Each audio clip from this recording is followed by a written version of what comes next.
Good, Pep. How are you, mate? Hello, everyone. I'm excellent. Okay, we're at podcast number 2 now, and we're going to give you an update on last week in Formula 1. And this week, mate, I'm looking and I'm seeing Michael Schumacher still all over the headlines. I'm seeing Maranello's citizen. I'm seeing an honour dinner in Monaco. Yes. Where half his life. Yeah, like honoured for his 16 years of Formula 1. And so he should be, incidentally. So he should be. And Maranello's citizenship, I mean, we've all got one, haven't we? Yeah, I mean, I got mine like a few years ago now, but... Yeah, I got it for karting left-handed the whole way through a series. No right hand, left-handed.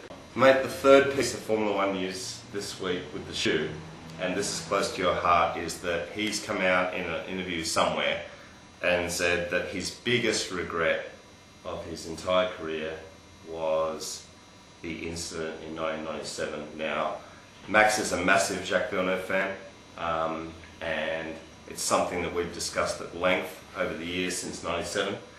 But it's his biggest regret. He's now come out and said it, and he's come out and saying a lot of things. Yeah. We nearly came to blows, incidentally. No. Physical blows. Yeah. I've read his comments. To me, it stops well short of an apology.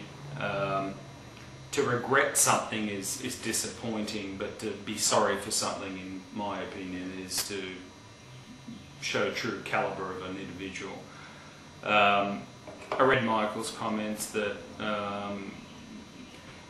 he places so much pressure on himself that he can't think straight afterwards. It takes him time, and now that he's retired from Formula 1, he can now take the time to show that regret and the like. What are you saying, that he's talking up now after he's retired, when he should have done it when he was a current driver? Yeah, I am. If you listen to his comments and you read his comments in the F1 press, he even goes so far as to say, when something happens, or when that happened, I couldn't admit what I did.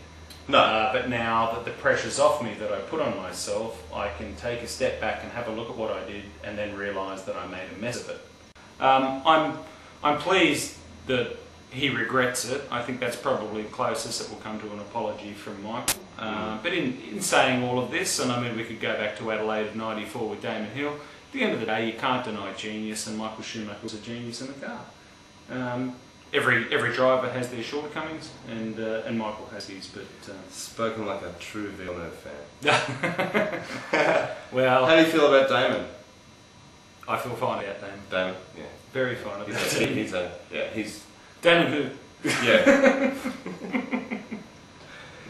Okay, so also this week we've got McLaren, who have requested an early release for Alonso from his contract with Renault.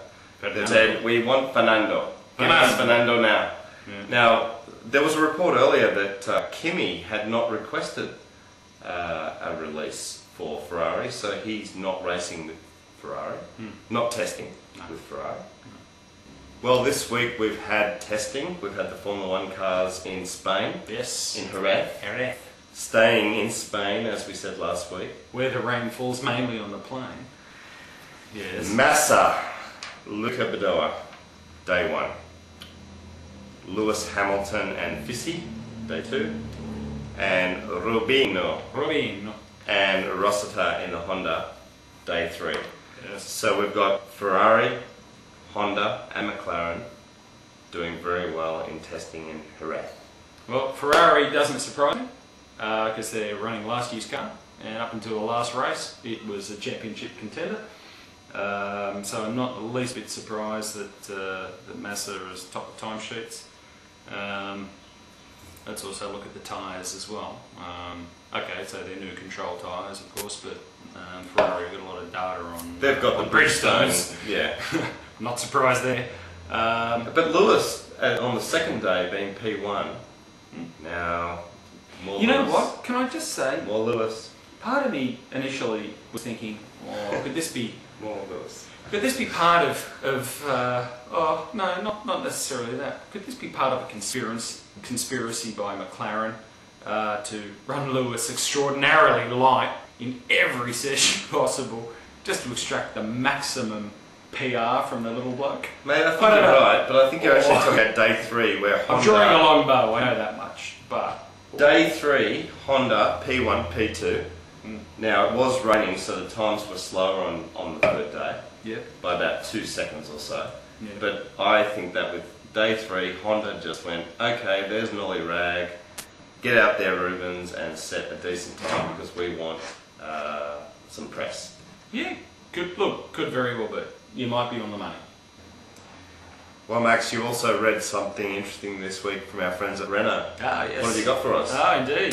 Technical director at Renault, Bob Bell, has turned around and laid it on the line for our mate Fisi. Fisical. And has basically said, this is your last chance. Well, so it should be. If you want to be world champion, 2007 is basically your year, mate, or your number's pretty much up. You're not going to win it if you don't win it next year. Well, he's been beaten by a world champ. Well, he's been beaten by Alonso now 2 years in a row. Consistently. He's getting quite old. He's 33. Fisi's 33. So yeah, if he needs Bob Bell to tell him that he needs to get on with it, well, I think Fisi should realise for himself that maybe it's time to get on with things. Well, next week they're staying in Jerez, more testing, another week of testing. But the most interesting thing is that Marco Andretti is testing for Honda next week, which is news. Yeah, it is good news. The 3rd generation of the Andretti clan throwing their lot in with Formula 1. Maybe another American, Scott Speed. And wouldn't America love that? Wouldn't Fantastic. they love that? Especially a name that Americans can identify with, Andretti. And the other famous name is that Bruno Senna has been confirmed for GP2 next year. So we've got Andretti, we've got Senna, some big names coming up maybe in Formula 1, PK Jr. Yeah. But that's great news for Bruno to get his run in GP2. Absolutely. It's sort of like the old school drivers reinventing themselves through their sons or their nephews. Okay, well that's about it for this week. Thanks very much for watching, and we really appreciate your comments on the website. Thanks very much, and see you next week, Max. Thank you. Thanks, Pep. Okay. Goodbye, everyone. See you later. Bye-bye.